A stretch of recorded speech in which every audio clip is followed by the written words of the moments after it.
And if you were to give advice to somebody that was looking to get their first investment and they're thinking about out of state, since that's specifically the route you went, what would you advise them? I think you need to know what your purpose is for the property, not just to make money, but how is it going to make money? So before you decide a location, like, what are you going to use this property? Yeah, what's the draw? My big thing between Palm Springs and Phoenix is what's the draw? Who are you catering to? Who's your audience? Hey guys, welcome to episode 29 of the Realized Gains podcast. I'm Stephen Tran. I'm an Oregon realtor and a multifamily and short-term rental investor. And my co-host is Jordan Lee. He's a mortgage lender based in Portland, Oregon, and he's licensed in about 7 states. And on today's episode, we have our good friend Scott Carton from Macadam Flooring. His company helps supply investors like me with tons of building supplies such as tile and flooring, and he actually goes through talking about some of the new innovations in some of those products. He actually supplies me with my flooring product, which is actually great. He saves me a ton of money, and he has contractors to help install as well. And he actually has a short-term rental in the Arizona area, and he goes into some of the trials and tribulations that he had while setting that up. And, some of the things that happens with guests and just his personal experience with that. So if you're interested in learning more, stay tuned for the episode. Thanks.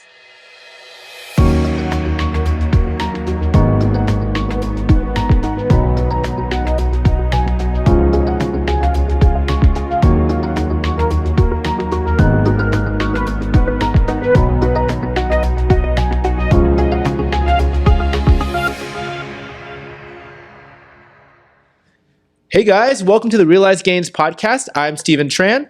I'm your co-host, Jordan Lee, and today we have a very special guest for you, Scott from Macadam Flooring.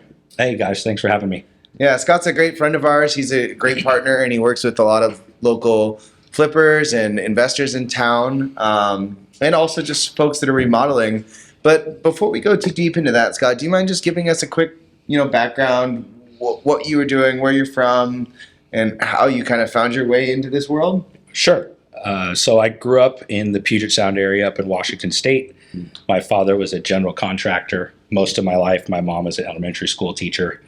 Oh, so a family business. Yeah. Grew up in the housing industry, more on the construction side. Did a lot of remodels with my dad over the years. So I have a lot of experience with that. After college, ended up moving down here to the Portland metro area. Started a family down here. One of the things that I did right after getting started with that is I worked for a stone restoration business, like a concrete polishing company after college, which was interesting. I did that for a while.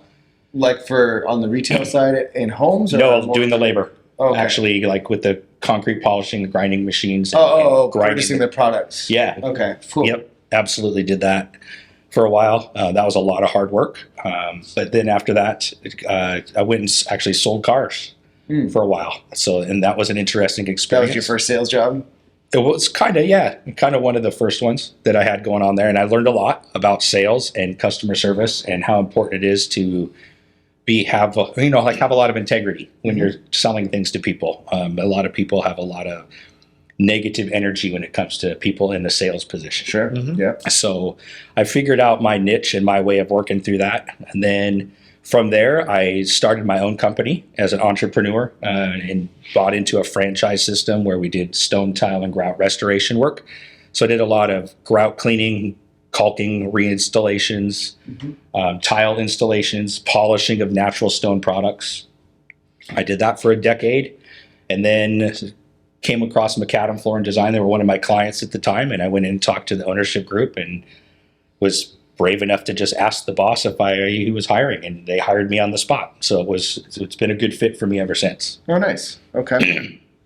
And so help us understand like what your company what Macadam does, and kind of where you fit into the real estate space, or where your niche is. Yeah, so Macadam Flooring Design is a flooring specialty contracting company. We specialize with residential remodel work.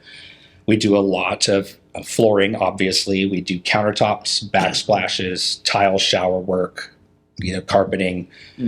Those types of things is kind of what we sell most of as far as jobs go. The other things that we do too is we have commercial opportunities. We have a division that does commercial work. We have a division that does fire, water, smoke restoration work. I work in our residential remodel department, and so I get an opportunity to work with a lot of real estate brokers and their clients and property investors. So that's been fun for me. I take a lot of my background knowledge and experience as a kid growing up and working with my dad's company, and I get to do it still today. I just don't have to do all of the manual labor, which is nice. Oh yeah, and it looks like I went to the, what is it called, the Street of Dreams in Vancouver, or I forgot what it's called, the Parade of Homes. Yes. Very similar to the Street of Dreams in Portland, Right. but yeah, I think I saw Christina Peterson there. And apparently, you guys work with new construction as well. We do. We get an opportunity to do. We have our new construction division. Has a lot of project managers in there. We have a lot of the major production builder accounts that we get to work with. And so, yeah, the Street of Dreams and Parade of Homes, they're local here in the Portland metro area. We get a lot of opportunities to work with those builders and to meet people when we get to show off all of our hard work in the houses when they're done, which is fun. That's the fun part, right? It's all the hard work leading up to the show, and then the show is there, and then we get to meet with people and talk with the people who are passing through the houses about all the different things we did to help make it work. Oh yeah, no, it's just another one of those situations where I was like, okay, Macadam Flooring is here too. Yeah. So I'm remodeling my bathroom, let's say, and I don't know anything about remodeling. I've never done that work before. Don't necessarily really want to do it. I don't really want to just go to Home Depot and buy some stuff and play around. Mhm. What is the difference between, okay, I'll go to Macadam Flooring and what kind of service do you provide there for the person that has no idea what they're doing? Right. No, I deal with that every day. And so one of the things that we get to do at Macadam is I get an opportunity to sit down with a client and talk with them about their vision Mhm. for when the project's finished. By the time I get to meet with people, everybody's gone through and they've seen Pinterest and House, and they've, I guess if you want to be old school, you clipped pictures from a magazine. Yeah. Or You saw something in You saw it. InDesign or whatever. and you loved That's it. what right? I want. Yeah, I want my bathroom to look like that. And Yeah. when I have that as the inspiration, it's easy to say, great, this is how we do this. We can get it measured. My installation contractors that we use are more than capable of tearing. Oh, so things you apart. have in-house contractors or folks that are There's subcontractors that Okay, Macadam okay. subs out to. They're all licensed, bonded, and insured, Okay. properly equipped. And people that I work with every day. and you'll like guarantee Yep. basically the 100%. We Okay. warranty everything. Okay. And so do they. So it's really nice to be able to do that. It's kind of turnkey whole operation. People can come in and meet with me. I can help them design the space. And then after I design the space, I get to select the contractor. The customer and I will meet. We'll go over the work area. We'll talk about the different design options. Then the installer takes over and actually does the work. Mm. And it's really nice to be able to do that. And it's great to see people from beginning to end of the process be happy with the end results. Oh, And fantastic. it yields a lot of repeat business, which is nice. Oh yeah, no, of course, and I'll be proud to say that I am a customer of Macadam Flooring as well. You helped me and Tony out with our property, getting us Right. flooring, etc. So I always appreciate that. Can we kind of jump into your work with investors? Sure. Yeah, I kind of just want to hear your experience with that. Obviously, I buy flooring from you, but how do you get connected with the investor community? Through obviously just meeting people at our showroom, meeting people at networking events like through ARIA Mhm. is a great place. I mean, that's where we met through Yeah. the ARIA organization. It's been wonderful through other organizations like WCR, Portland Realtors, lots of those types of opportunities. Connecting with people in the community is important too. But with the investors specifically, one of the ways that Macadam or I am able to help save them some money is by getting them better pricing on products. Mm. And being able to say to them, hey, this is a way that you can save some money, turn this house to flip it, to make your money on that, but you can do it in a way that's not going to break the bank when you do it. You don't have to spend a ton of money to make a house look beautiful in order to sell it and gain the profits on the backside of it. So we have a lot of So opportunities. you to have do a range of products. It's not just like super high end. Right. Yeah. I mean, we're in a nice part of Portland. Our showroom is beautiful. We do cater to a lot of high-end clientele, but we also have a lot of things that are Home Depot priced, Lowe's priced kind of thing. Like you can easily flip a house and do it on a really tight budget and buy from Macadam Floor and Design and still not feel like you spent more than your budget will allow. Happens often. And why do investors let's say want to work with you over Home Depot? Is is it a timing thing? Is it Yeah, timing is a lot of it. Usually we can get the products a little bit faster. We have a larger selection choice than Home Okay. Depot does too. They're pretty cut and dry with what they offer. right? Just there- whatever's in the store, basically. yeah, whatever's sitting in the store is what you get. And we can order direct from suppliers and ship exactly what you want to our warehouse here in Portland. And then you as a contractor or your customer can go pick it up, or our installers can go pick it up and take it to the job site to install the product. Another reason why I think a lot of people enjoy working with myself or people with my coworkers at Macadam is just because the level of customer service is high. You know, it's not, we don't just sell you the product and then hand you the invoice and say the warehouse is over there, go pick it up and have a nice day. It's what else can we do to make your experience better?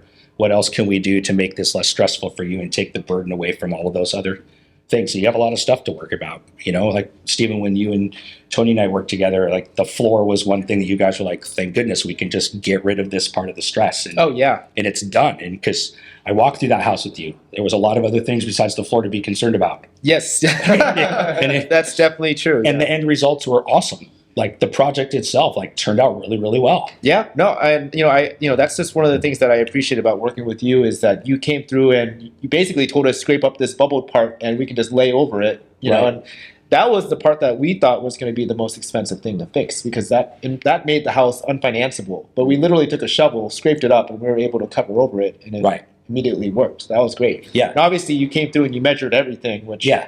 I thought was amazing because I didn't want to do that. No, I get that. I get that a lot. So it's fine. It's part of the job. It's find ways to help you out. You know, maybe a project is not a gigantic project for me as far as like getting my hands involved in it, and it's not a big thing. You know, we were talking earlier, the three of us, about sometimes my projects are as simple as putting tile on a fireplace surround, just around the fireplace itself, and it's a small project. And Jordan, you alluded to back to like, yeah, it's not a big project, but it gets people in the door, and it's another client that I get to work with and another satisfied customer. And maybe 2 or 3 years down the road, they'll say, hey, it's time to do countertops, or it's time to do other things, or hey, we bought this property at the beach, Scott, we need to do these other floors or other projects. And that's how I work. And it's nice because you get to meet the same people, you get to work with them on different projects, you get to follow them as they move around the Portland metro area from house to house to house. It's nice. Yeah. And you said you'd go all the way to the beach to do work? Yeah, we do. I have a lot of projects at the coast. We do Bend. So most of my work is in Portland Metro, obviously, but I do have a lot of opportunities to be in Central Oregon, you know, the Salem, Albany, Eugene area, sometimes down there. But yeah, we'll go wherever the work is at. Project size is not relevant. We'll do whatever projects and we'll do them wherever they're at. Is it too early to tell what's going to be the popular material in 2023? I think the popular flooring material in 2023 is going to be going back towards the laminate products. Okay. I think vinyl plank is always going to be there because of what it offers, and it's a Okay. consistent thing in the marketplace. But laminate technology has improved a lot over the last 2 or 3 years. What's changed? It's most laminates are waterproof these days instead of before they Oh, were not okay. waterproof. Interesting. And now they are, which is nice. So it's narrowed the gap in the competitive market when it comes to the difference between laminates and vinyl planks. The gap is closer now because of the waterproof capability. Yeah, I think I have some bamboo laminate in my old house that is not waterproof. Right, and Yeah. it probably has peaks and valleys in it. You know where. Well, water- I don't know. It wasn't So- when I was living there, but now now maybe. It might be now, yeah. No, I get it, and it's laminate. I think is the best. It's the most budget friendly. Okay. It's the most scratch resistant, which is nice, especially if there's So a lot good of for like pets or Mhm. Yeah, it really and now if is. the dog pees on it, it won't. 100%. Soak Yeah. through. Yeah. Right. Yeah. Okay. So all of those things are an advantage. You know, so I think that's a great product. Is it still like what's the installation method? It's still like the floating It's method? a click lock system. So you don't have to like hammer everything in. No nails, no nails. glues. Nice. Yeah. Super easy Which in, is- super easy out. No, I'll Yes. say I'm assuming almost every investor that you work with uses LVP. Like, I feel like if you're an investor, you should know what LVP is. Yes, they do. But just about everybody's like, we want LVP, and then I can bring them up to date with, laminate as an option, and say, hey, laminate's now water resistant or waterproof as well. It might be a little bit more affordable. It's going to be warmer underfoot in Yeah. the house if that matters. Sometimes it matters, sometimes it doesn't. I mean, I think that matters, especially if you have an older home that's not crazy well insulated. Right. And actually, let's take a step back here because I think a lot of us that are listening, for our listeners and viewers, what is the difference between a laminate and a vinyl? Okay, so there's not to be too technical with it. I tell my clients when I work with them that laminate is kind of it's more like a high density fiberboard, or I tell people sometimes like compressed sawdust that's kind of bonded in together with some adhesives. Yeah, when I think about laminated, I think about laminated doughs because I come from the kitchen world where it's Right. like a layer of flour or dough, and then a layer of butter, a layer of flour, and Yeah, and you keep so building. so it's like multiple layers. And it's so some laminates- kind of composite. It's paper, actually, is what it really is. It's thin layers of paper, and they just keep stacking them on top and pressing them together Okay. with some bonding agents in there. Right. And then once they get it to the thickness they want, then they run it through a printer and they print the picture that we all see and then we walk on. Oh, nice. And then there's a protective barrier on top, like a UV coating that gets placed on top of that. And then I tell people a lot, it's kind of like a screen protector on your cell phone. Vinyl Okay. plank has that. Laminate has the same thing. Okay. The thicker that number is, or the thicker that plastic layer is, the more durable and scratch resistant the flooring is. Okay. So it's kind of like, and most people kind of get the idea of like, oh, I know what a screen protector is on my tablet or my Right. cell phone. So it's a real easy way to get them to go, oh, I get that now. Are both of them like you couldn't really refinish them like a wood floor? No, Not it's really. they're It's plank kind replacements. If they Okay. get damaged, you just pull the planks out and you get rid of them. You put new ones in. of, okay. Yeah. Okay. And then what are the other? I mean, in terms of like durability, does it just depend on the quality of the material, or is it just like, oh, laminate's more durable than vinyl, or one of the There's other? scratch resistant ratings. So Okay. in laminate world, it's called an AC rating. So AC 3, 4, and 5. The bigger the number, the more durable the floor is. Most of our products in our store are AC 4 and 5 rated. Okay. So they're very scratch resistant, very durable in that regard. On the vinyl plank side of things, it's the mill wear layers of the screen protector thing on the floor. So there's 12 mil, 20 mil, and 30 mil layers. Okay. And vinyl, it is just plastic, basically, right? Yeah, they have some stone or composite or SPC or stone composite cores kind of thing, or stone polymer cores, I think is what it's really called. Okay. So it's like a limestone core material, and the vinyl is actually adhered to that. Oh, Then so there's there like is some. And then there's like a interesting. foam padding on the bottom, Yeah. or Okay. cork, depending on the manufacturer, and Okay. that's the sound dampening part. Okay. So then there's nothing porous about the flooring material. Right. It's non-porous, so that's why it's waterproof. It can be completely submerged. Nothing about it is going to be damaged due to water, but everything that it's sitting on or sitting near will be ruined from the water. You know, Oh, like because your it'll wall- just go through it. your wall base will get Or damaged, your your subfloor, your subfloor. cabinetry, all of that stuff will be damaged. Yeah, I think when we pulled up our floors, we noticed that last time. Interesting. But the flooring itself is not going to be damaged. So you could pull the vinyl plank flooring out if Yeah. you had a flood, dry it off, stack it in the garage, and then reuse it again afterwards. oh, interesting. If you got to the house when that was happening before the fire, water, or smoke people got there. Right. Because they're going to turn the water off, they're going to get rid of the water, and the first thing they're going to do is find the driest spot on the floor, and they're going to just run their saw and cut the wet spot out. Oh, man. Yeah, because their job is to prevent mold and mildew Right. outbreak in the house. Yeah. That's the worst thing in their world. Mildew braid infestation in the Yeah. house is the worst. The insurance company tries to avoid that. Right. Okay. So it makes sense. So you're seeing a lot more investors move towards laminate now that they have like this waterproofing layer. I think some of them are. I think a lot of them just were unaware of how durable and how good laminate has become in the last 4 or 5 years compared to where vinyl plank has been Yeah. over those same period of time. So I think it's nice to be able to say you have two choices. You can have laminate or you can have the vinyl plank or the vinyl tile look, and now you have choices. Yeah. You're not locked into one road. You can say, I'm going to do this. On this house, I'm going to do this because I'm only putting it in the living room, entryway, hallway area. But in this house that I have, I'm going to do it everywhere because I want, the flooring in the kitchen and the bathrooms is bad, but the other house, it's not. And it's just probably easier to manufacture because it's just, like you said, just like pressed sawdust. And is it cheaper? Because a lot of the wood floors, so the companies that make engineered floors or solid hardwood floors, their byproducts are the waste factors. Right. And from that, they repurpose it and send it down Into and they turn it laminates. into paper and repurpose it and make their laminates out of it. So is laminate flooring then considered more environmental friendly, or not necessarily? No, not necessarily, but everything in our store is Green Guard certified or it can be sold in the state of California. As you guys both know, that highest EPA, protection rating kind of things. Yeah. So if everything in our store can be sold in the state of California, so we have as green of stuff and as environmentally friendly stuff as you're going to find. And, as an investor, now that my curiosity has been piqued, what is the cheapest price per square foot for laminate and cheapest price per square foot for vinyl plank? Do you want floating floor or glue down vinyl plank? Floating. About $4 on the retail side of things. On laminate, you're probably in low $3 range. Okay. So it's pretty good in that regard. There's a lot of places, like stores like, the big box So stores. technically, I mean, you could do a room for a few $100. Yeah. I mean, if you're a DIY person, Yeah. totally. Yeah. Like, you could buy like $400 worth of laminate and do a whole room by yourself. When people think, you gotta think 50 cents per square foot is huge savings, especially when you're doing like 1,000 square You'd be doing feet. 1,000 Oh, yeah. square foot. You know, so like, I don't want to bore people with flooring, but I think No. it's a huge. It does make a big difference Yeah. because, like you're saying, if you have a 2,400 square foot house, which is pretty normal, Mhm. 2,400 square foot house, if you can save 50 cents a foot, that's $1,000 you just put that you can repurpose somewhere else. You can buy a new countertop for your bathroom for that, or you can get backsplashes installed, or you can repaint the window trims. Yeah. And that $1,000 gets repurposed elsewhere. It's that much. It's better off. No, I love it. I actually might try laminate on my next project. There we go. Because I trust you that it's waterproof and it's not. It is. gonna cause Yeah, me- 100%. Yeah, Well, totally is. And I've heard from the consumer side at least, because I have like family and friends that are watch the shows and are interested in that stuff, that they're more interested in laminate floors now than vinyl. Yeah, it's just from my consumer side. Yeah, it's warmer underfoot. So if you're a shoes off in the house family, the laminate is going to feel better underfoot than it is a vinyl plank.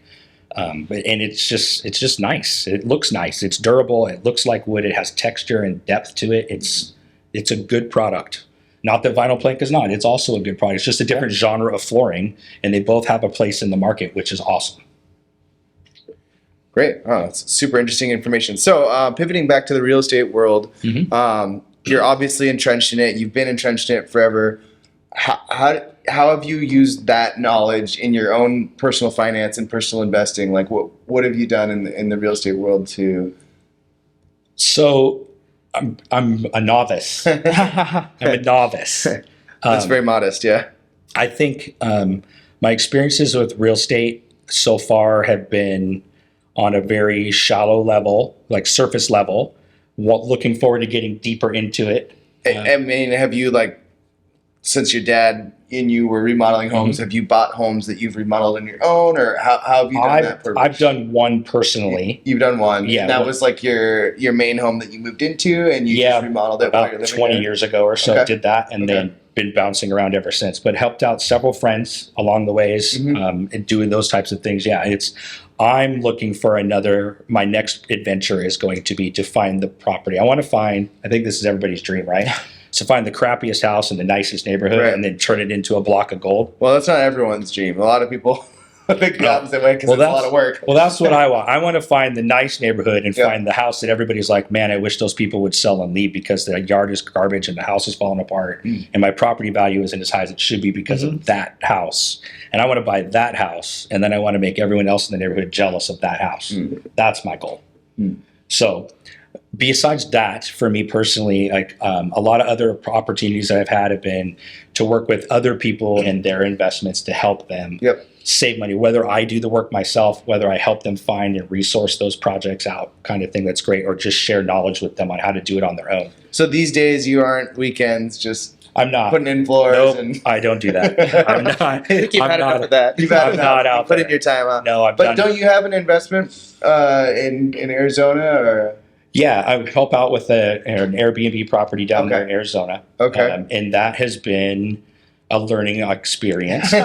What made you guys choose Arizona? So we decided. So when we looked at the different places, we were talking about Palm Springs because it's a warm, Beautiful. vacation, beautiful place to be. Yep. And we're talking about, and then we were looking in the Phoenix metro area as well. Okay. And the deciding factor for us was not about the property; it was about the amenities in the community. Okay. Yeah. And that if you're in the Palm Springs area, in my ignorant opinion, you're narrowing your market scope down to people who like to play tennis, like to play golf, and like to hike.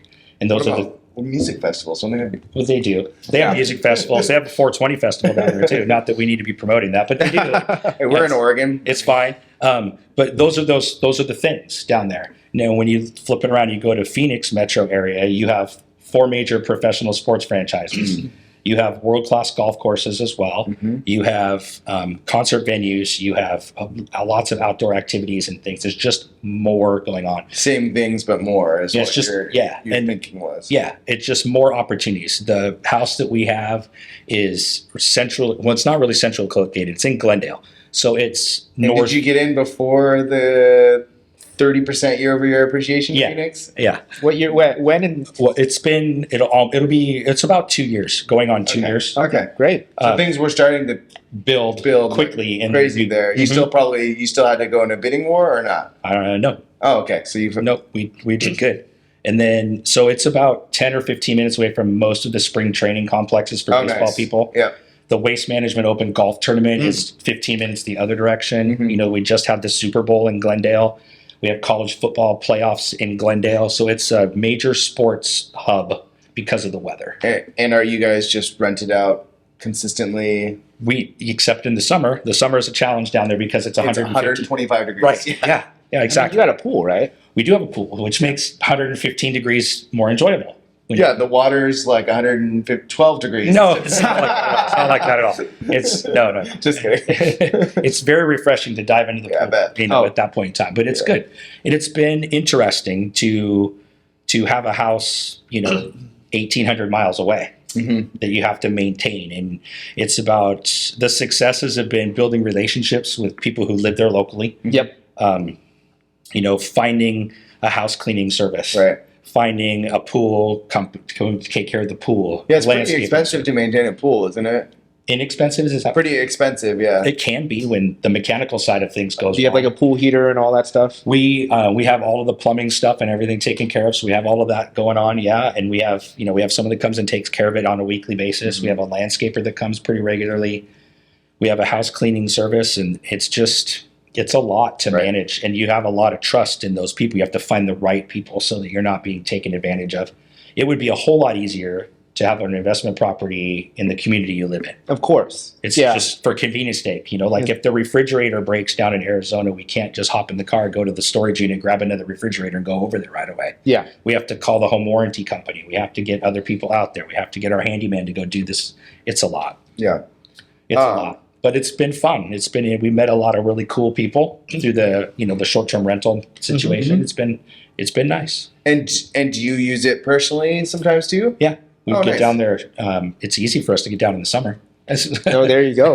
But I was just down there last weekend before last for spring training. Oh, I nice. go down there with a group of my friends Okay, cool. and take advantage of having that house available to us. It was nice. Yeah, and I think one of our first conversations we ever had was you talking about like driving down to basically get it ready or something. Yeah. You talk about like the work you had to do personally to get it started. Yeah. So when we got the property and Trunk then, of flooring brought down? yeah, well, I did. No, I did. I bought. Yes. I took 1,500 square feet of laminate floor down there. So I did. No, my dad and I did a road trip. I've never done a road trip with my dad. Oh before. man, that's amazing because it's like full circle. Yeah. So it was like we Now went. it's your turn, Dad. I did this growing up. You're gonna That's gonna it. come help me. It's totally what it was. So my dad said, "I'll come with you." So we loaded up a U-Haul with furniture we got from friends who were they need to get rid of furniture, and so they unloaded a bunch of furniture on us, and Okay. it was nice to have all of that. You know, sometimes given to us, sometimes we bought some Sure. of the things. Mhm. But yeah, the main thing was we needed new floors upstairs. We wanted no carpet in our rental house, so we put laminate floor up the stairs and on the second floor. Nice. It's a tile main floor. Okay. And so we needed flooring. So I thought, I'm going to buy some flooring. So I did. I bought flooring from one of our suppliers and put it in the U-Haul truck. And my dad and I road tripped it down there. We took 2 days Yeah. to go down there. Went to the Grand Canyon. No, we didn't. I wish. No, it was two like 11 or 12-hour days of driving a U-Haul truck together, just driving the truck. It was fun. It was a good time. I'm glad that my dad and I got an opportunity to do that. It was fun. Okay, so you changed the floors Mhm. and you furnished it, Yeah, we furnished it, changed the floors. and you just did the design on your own because you've got the Yeah. mind from it. Yeah, right? so yeah, I find one of my installers up here in the Portland metro area has a cousin who lives down in the Phoenix area, and so Okay. I was able to find an installation team. Nice. It just it worked out really well. Okay. Yeah, so we took care of that. We furnished it, updated with lots of decorations and things like that. Mhm. Changed out some lighting in the place, put new laminate floors in on the second floor. Mhm. Did some plumbing work, changed a couple other things around here and there, but that was pretty much it. When we bought the house, we bought it with a lot of the existing furniture in the house. Some Okay. of the previous owners had a large sectional sofa, so we just added that to the sale price, and we bought that. We bought all the TVs and the electronics that were already hardwired into the house. Oh, nice. We bought all the outdoor patio furniture. So we just made an offer of a flat fee for all of the stuff in the house that we wanted, Nice. and we got it. That's So perfect. it can probably help them out too because they didn't have to Then they don't move have to anything. move it, yeah. Yeah. And so are you finding that, okay, it's kind of harder to rent in the summer, but does the other months make up your bottom line, or does it cover the mortgage? Are you Yeah, it cash does. flowing pretty well? Yeah. What does that Yeah, look like? things are going well in that regard. We're expanding. We just got on Verbo Nice. and got Okay. going with that. So now we have So multiple dual platforms. multiple Airbnb, platforms. Verbo. Yeah. Mhm. Yeah. And then one of the other things that we're looking at is like with the traveling nurses Mhm. around the country. We're looking to get them because they do longer stays. I'll do like a more of a midterm. Yeah, they do like I think it's 90 days. Yeah. 90-day periods of time as they travel about. So we would be looking at that point. It's a great opportunity to have the same person there for 3 straight months, Mhm. steady income stream. So that's the next evolution for us is try to get that going to where, maybe they're there for 3 months, maybe they stay for 6, maybe it's 4 different people over the course of the year or whatever, but it's, I think that'll just level everything out, which will be nice. It'll make it more difficult for us to use the place for personal gain, but it's an investment property. It's about making money on the property itself, renting it out, not having a second vacation home someplace that you're still paying for. Do you think you'd make more doing the midterm with the travel nurses, or I mean, obviously, if you have it as a short-term rental, you can make more on a daily basis, correct? Right. I would, and you have more cash flow coming in faster with the short-term rentals, but I am More more expensive. I am more excited about like not having to think That's about what it. it means. You have the same person in there, shouldn't have any maintenance issues. You're not, nothing should be getting damaged because you don't know who's there, from week to week. Yep. So those variables become lesser, and the cash flow, well, maybe it's not as much on a regular basis. It's going to be steady and consistent and profitable to a certain level. And I a little think that's, more peace of mind, probably. yeah, it's just less stress. Well, can you talk about some of the stresses you had when you got this started and some of the things you were expecting and maybe didn't meet expectations? Yeah, a lot of customer service is a big one. Yeah. It's hard to do when you don't live in the area and something is, wrong. Like I had to get familiar with all of the TVs and how to operate them all because people were going to ask, well, how do you turn it on? How do you find your streaming services? Powered button. There are a lot of times I wanted to say that. Very You're like- clear instruction, like one sheet in a short-term rental is very useful. We have one of those kind of guidebooks Yeah. in the house now, and it's one of the things we did is we made QR codes for everything. Smart. The TVs themselves. We found a how to operate the TV video on YouTube, and so we just put the link, made a QR code, and put that in the book. Like, take a picture of this, teach you how to use the TV. Yeah. We've done some other things. We've gotten rid of like traditional TV, and we just offer streaming services now at the house. So if you guys went down there, you just log into your own Netflix account, and then either log out or don't, and the next people can use your Netflix account. That's your choice. No, I totally get that. So we do that. That's the TV thing has been the biggest challenge, the biggest question. And I That's just the thing that's the hardest yeah, to manage. that's the weirdest thing. It's the TV. That's an interesting point, though, and I find that's true now. I have a harder time dealing with the TV than I did. I don't watch as much TV anymore as I used to, but like when I was younger, it was like you had a remote and you just flipped through the channels. Yeah. But now there's like 17 different streaming services. Right. Like each Oh, TV is a smart yeah. TV, and you're like, There's the inputs. all the menus are and different. Yeah. Where's the Netflix? Where's the Hulu? Where's Right. all the Or, stuff? my kid brought his PlayStation with me and we want to hook it up to the thing. And Right. I was just saying, well, great. Pull out your HDMI cable and plug it in or however you hook it up. Right. Well, which input do we use? And I went, I don't know. Whichever one you plug the cord in. Just read the back of the TV. Yeah, It says I the don't number and yeah. I always say, I go, your 6-year-old can probably figure it out. I don't know what to tell you sometimes. Right. I have a hard time not being a smart mouth about stuff like that. It's really not my strength because I just sort of look No. at people and scratch my head sometimes. But so the TV has been a big thing. Obviously, like making sure people understand how to use like the pool. We have a safety gate around the pool, so it gets me sometimes. The locking mechanism on that and stuff. There's a specific way to turn everything to make it so you can access it. Running out of propane. If you have LP propane tanks, having enough of those on property to do the grill, do the outdoor fire pit, So you don't make the guests go get their own propane or refill their No, own? we have 3 or 4 propane tanks there that we just keep maintaining Oh. and being filled so that it's available for the guests. Right. They're there. And then other amenities, we have, pool floaties for in the pool. Sure. We have cornhole games, there. We have a ping pong table. We have other things that we make available to people while they're down there. We have our own personal vehicle we have down there. So when we're down there, we have a car. We don't have to rent a car. Oh, nice. Because when we first got the house down there, renting a car, that was when car rental fleets had sold all their stuff That's an off. interesting idea. And- You could rent your car to the. Oh, do you do that? Do you We've done that. Yeah, have you done that? Okay, yeah, We've done that. That's brilliant. Do you yeah. do you do it through the Airbnb platform, or how do you? Mostly it depends on, like, if you guys went down there, probably make it. You just give us the car, right? We just, just be like, "Here, take it. Enjoy it. No, but we do for friends and family, people like that. We'll make the car available so they don't have to spend the money on a rental. Sure. We have found a great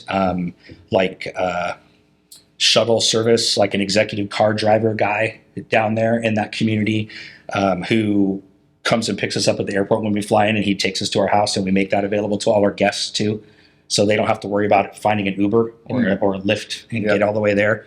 His fees are probably comparable to most Uber and Lyft drivers because it's about a 30-minute drive from the airport to the house. And you cover that for your guests when they come in? Or? No, we make it available to them. They pay him You give him the connection. Yeah. We just say, here's the guy, call him. Which He'll take care of it. honestly, I find is very nice because getting an Uber or Lyft from the airport sometimes is terrible experience. It can be, for sure. Thankfully, the Phoenix airport is pretty nice, pretty easy to navigate. Yeah, it depends on the Right. airport. It's not too busy. Yeah. But knowing that our driver guy it will go down there, and all he asks for from the clients is, hey, just give me your flight information, Right. and then text me when you land, and tell me what airline, and I'll be waiting for you. And he's there, Yeah, that's perfect. and it's great. Yeah. Have you ever thought about putting your car on Turo and maybe just giving your guests that link? Because I think Turo might cover, some of the I liabilities. think we've explored that. I don't know that it's something that we're super excited about. That's one of those pieces of the puzzle that we're not quite ready to move forward with yet. It could be sketchy, Yeah, We it's have had a interesting bad- how you were like, oh yeah, the house, sure, you can rent that, but The car. Well, we've had a couple like interesting tenants. Yeah. We've had one that they did a lot of damage.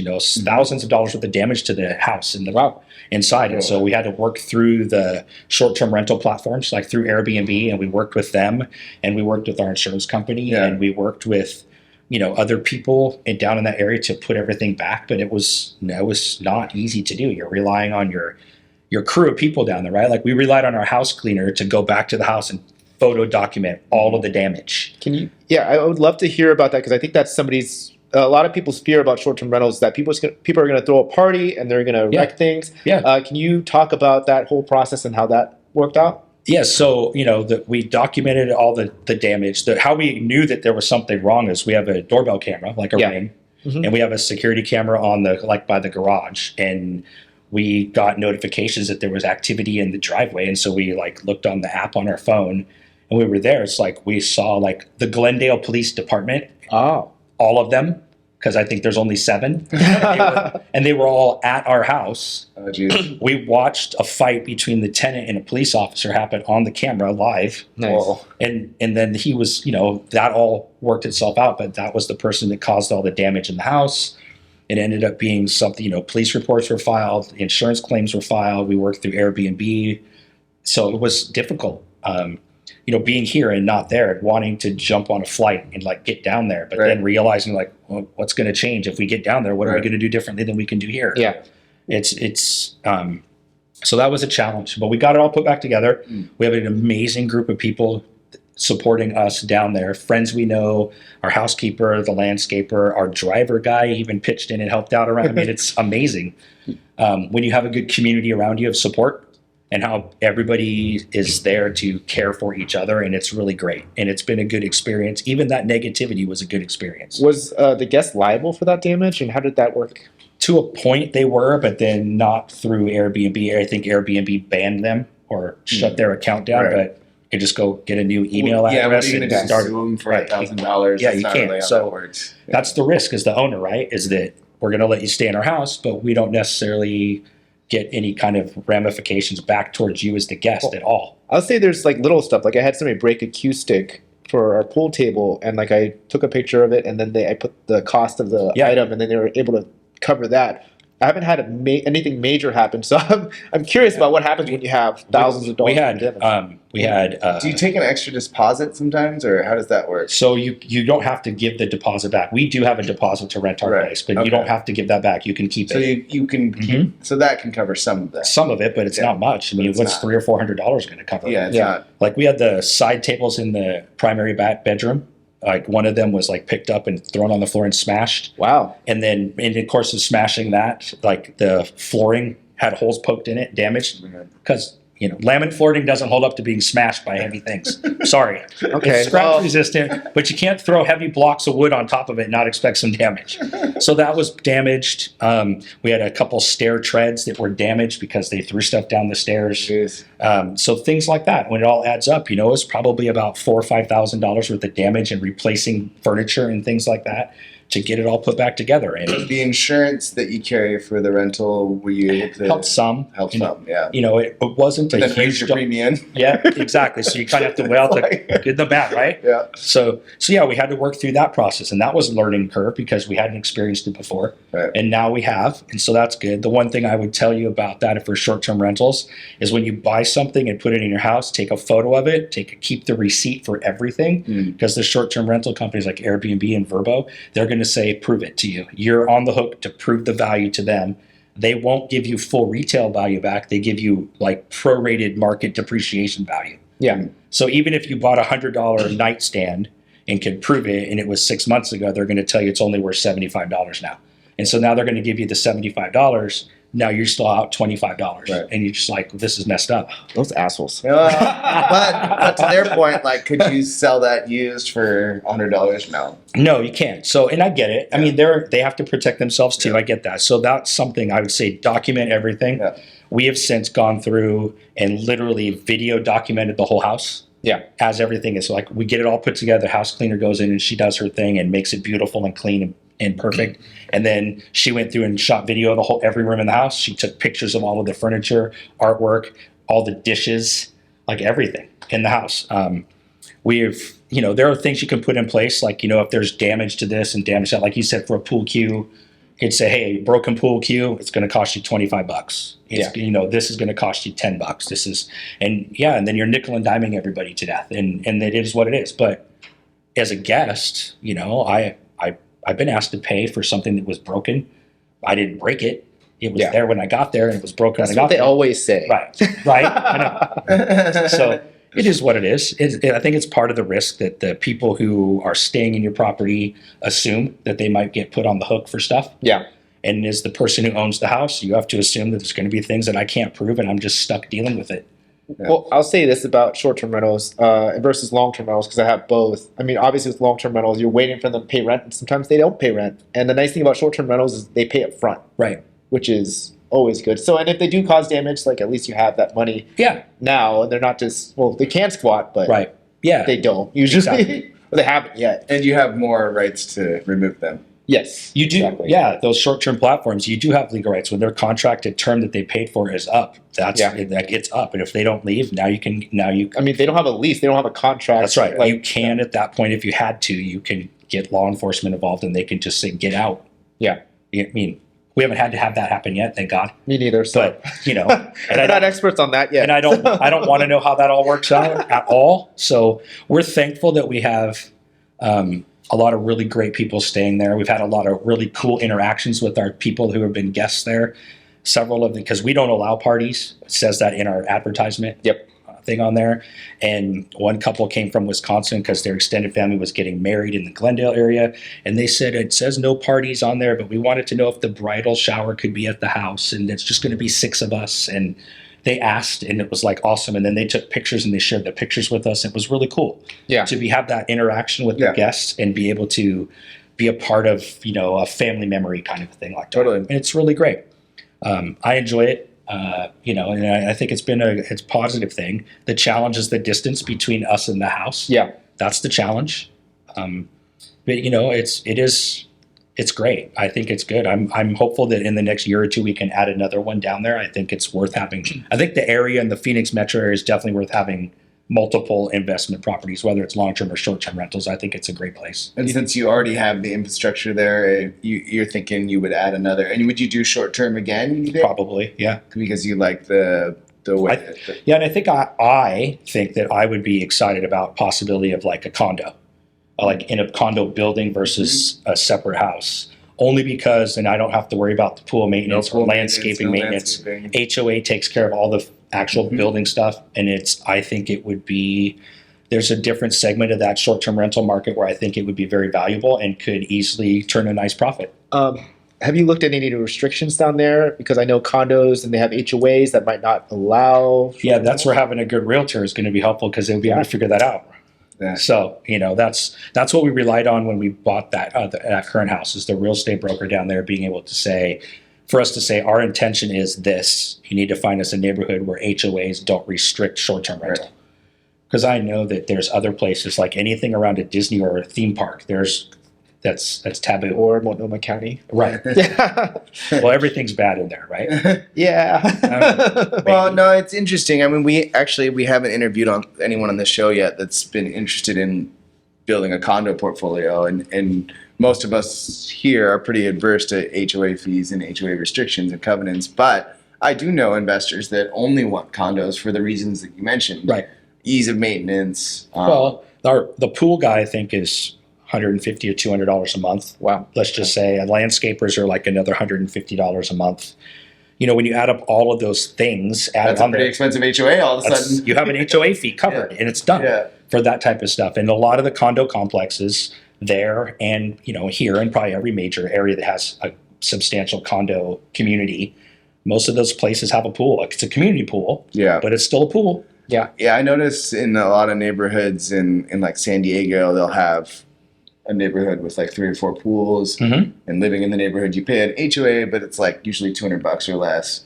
But then you get access to the pool, and you can rent those like common rooms. Yeah. So it kind of gives you that in between of the condo experience and the single family experience. Yeah, I want it because of the lack of other maintenance outside. I don't want to deal with that. You want to do less. Yeah, I do. I want to do less. Me too. I get it. And usually condos are within walking distance of they're in the downtown metro area. Amenities, So people fly in and out of the community, for business, or if they're coming in for a specific event, they just want a place to, to have a decent meal or to be someplace safe. And like a hotel, it's just the difference is now you have a kitchen that goes with it, so you don't have to go eat out if you don't want to. Yeah. So long term, next 5 years or 10 years, what is kind of your plan with real estate? What do you hope to accomplish there? I'd like to have, in the next 5 years, I'd like to have 2 or 3 more properties that I own, whether they're investment properties to where I'm like, or short-term rental properties or long-term rentals.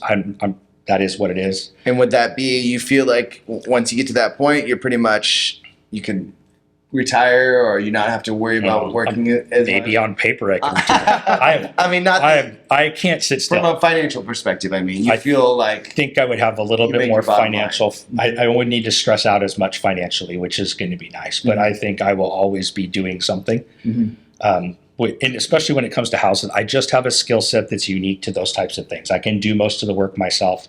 I have to thank my dad for that, for forcing me to learn those types of things. And you have teams that could help you with that too. I do. Yeah. I don't have to do a whole lot now. I have a lot of resources at my disposal, which is nice. And so I take advantage of that when I can. But I also, if I need to save some money and cut some corners financially and do things on my own, then I know how to do it and I can put in the time, which is nice. Sometimes it's nice to not have to write the check for $1,000 to somebody else when you can spend it and do it yourself. Sure. So, no, I had the experience with that. But no, I think, 2 or 3 properties over the next 5 years, I think is probably pretty reasonable. And I picked the right market to put them in. I don't know if they'll be here in the Portland metro area. Might be down in the Phoenix metro area. I don't know. Who knows where it'll be. I just think having them available is going to be a good thing. I'm learning a lot. And sometimes you learn a lot and you learn the hard way. Yeah. And sometimes it's really easy because you have friends with lots of other knowledgeable experience under their belt, and they can say, hey, don't do that, and here's why. And you just kind of go, oh, okay. And then you change course and make adjustments. So I think it's great. And if you were to give advice to somebody that was looking to get their first investment and they're thinking about out of state, since that's specifically the route you went, what would you advise them? I think you need to know what your purpose is for the property, not just to make money, but how is it going to make money? Like So what's the draw? before you decide a location, like what are you going to use this property? Yeah, what's the draw? My big thing between Palm Springs and Phoenix is what's the draw? Who are you catering to? Who's your audience? Yeah. When you're in that space. So when you're in Palm Springs, you're looking at, more senior citizens, more retirees, snowbirds type of thing. I know that goes on in the Phoenix area too, but what else is there in Palm Springs besides, tennis, golf, the casinos and conventions is there, and the weather. So then that's great for the Palm Springs area, but you really narrowed your focus on who your clientele are going to be. Right. In Phoenix, you open it up to everything. Like here in Portland, like there's a lot to offer here in the Portland metro area, and for everybody, it's a short drive to the coast, it's a short drive to the mountain. You can, it's just a lot going on. So I think it depends on what you want to do. Do you want to be in an area where there's a lot going on, or do you want a specific audience that you're catering to? And I think that's really important to know, because if we had bought in Palm Springs, I think we'd be losing money. Oh, yeah, you got to worry about the price point too. Yeah, I don't think So, of course. we had seen houses in Palm Springs that were the same price as the one we bought in Phoenix, and it was not, they're comparable, but the one in Glendale we got had an extra bedroom and it's a little bit bigger square footage, and so it was a little nicer for the same amount of money, and that was great. But I don't think we would have rented it out as much as we have if that same house was in Palm Springs. Okay. I think the market itself, the location is different. And I was a big advocate of, we need to be someplace where there's so much to do that people can't do it all in one trip. Like I can go to Palm Springs, I can do everything important in Palm Springs, I could do it in 4 days. I see what you're saying. Yeah. In Phoenix, there's too much to You do. just keep going back there. Yeah. There's always a ball game. Going I've been on. down there 4 times since we've had the house, and I've played golf once, mostly because I ended up working on the house, but that's it's part of the process, right? So like I haven't been to any of the lakes to go boating and goof around on the lakes, and they're only 20 minutes away. I've not been to a professional sporting event except for last weekend when I went to spring training for the first time, and that was a great experience. I didn't go to the Super Bowl. That's a hard one to get into. I didn't go to the Super Bowl. So maybe I can get down there and get to, go to the place for the college football. But there's golf, there's outdoor activities like hiking, lots of amazing places to go hiking. There's ghost towns, short drives away. I mean, yeah, So much to do. You're near Sedona. I mean, there's Phoenix there. There's Scottsdale. There's so many cities, so many different things around there. Yeah. Tucson's nearby. I think? Tucson, it's like an hour from our house. Yeah. You've got the universities, the 2 major universities down there. You have Grand Canyon University, which is 10 minutes from our house. Oh yeah, the Grand Canyon's like what, 4 hours away too? Something like that. Yeah, I drove there from A Scottsdale. short helicopter ride away. Sure. Yeah. Okay. You get me the helicopter. I'll come to your house. It's in our book. It's in our guest book. Helicopter tour. You Yeah. can do a helicopter tour. Nice. So I think what's your intended purpose for the house? Like, who's your audience? Okay. I think is important, or at least in my mind, I think it's important. And then, what else? What does the house offer? I think those are valuable things to start with before you, Just jump. yeah, and I think the more experience you get, I think the next time I will be able to jump faster. Yeah. It'll be an easier decision the next time. And then, you get 4, 5, 6 houses into stuff. And then all of a sudden you're not even thinking about some of these types of things anymore. You're like, hey, if it's in the same community, I'm good. Right. And then you just do it, especially, like down there in Glendale, we have our infrastructure of people, our crew of people down there to help out with things. It just makes it easier. You can say, hey, landscaper guy, you drive by the house and tell me how much it is to fix what you see. Yeah. And then they just drive by, they do a drive-by quote and you get it. And so it gets a little easier, I think, but I can't say that it's been a negative experience at all. Having the house, 1,800 miles away in Glendale, Arizona, I think it's been good. I've really enjoyed it. I've enjoyed the interaction with our short-term tenants. It's been fun.